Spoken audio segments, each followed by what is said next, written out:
Assalamualaikum warahmatullahi wabarakatuh. Alhamdulillahirabbil alamin.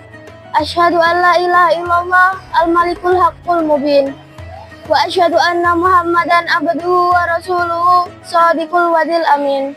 Allahumma sholli wa sallim wa barik ala sayyidina Muhammadin wa ala alihi wa ashabihi ajmain, amma ba'du. Teman-teman, hari ini saya akan bercerita tentang kisah Nabi Nuh alaihissalam. Nabi Nuh alaihissalam merupakan salah satu dari 25 nabi dan rasul yang wajib diimani oleh umat Islam. Nabi Nuh alaihissalam berdakwah selama 500 tahun dan meninggal di usia 950 tahun. Nabi Nuh alaihissalam berdakwah dengan sekuat tenaga kepada kaumnya yang keras kepala. Namun demikian, selama berdakwah ia hanya mendapatkan 70 hingga 80 pengikut saja.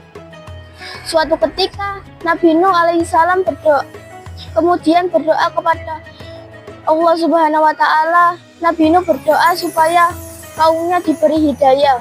Allah Subhanahu wa Ta'ala mengabulkan doa tersebut dan memerintahkan Nabi Nuh dan pengikutnya untuk membuat sebuah perahu besar. Nabi Nuh alaihissalam dan para pengikutnya yang setia akhirnya membuat perahu di atas bukit. Mereka menebang pohon dan menggunakan kayu-kayunya untuk membuat kapal. Kaum Nabi Nuh alaihissalam yang keras kepala malah mengolok-olok pekerjaan tersebut.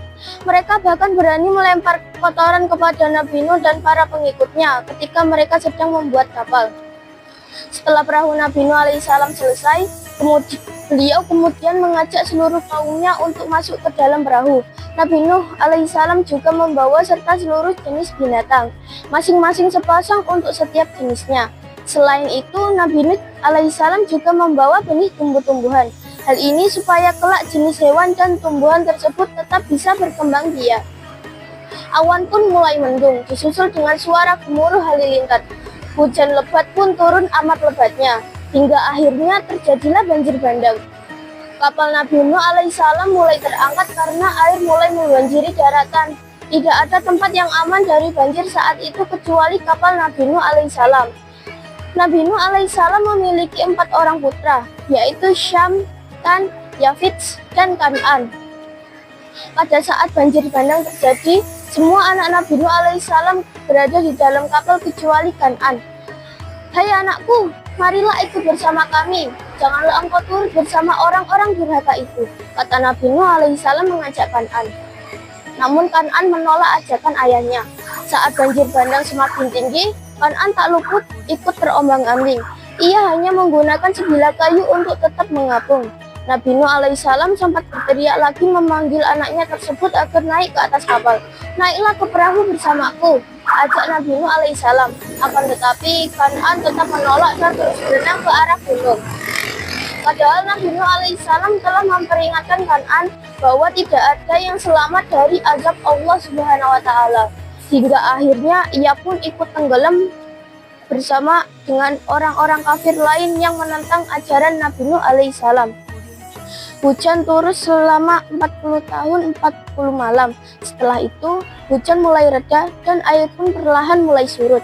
Setelah 150 hari kemudian, Nabi Nuh alaihissalam dan para pengikutnya yang setia turun dari kapal dan mulai membangun kehidupan yang baru. Mereka hidup dalam nuansa ketaatan dan kesejahteraan dalam naungan Allah Subhanahu wa Ta'ala. Keturunan Nabi Nuh alaihissalam pun semakin banyak dan menyebar ke seluruh pelosok bumi.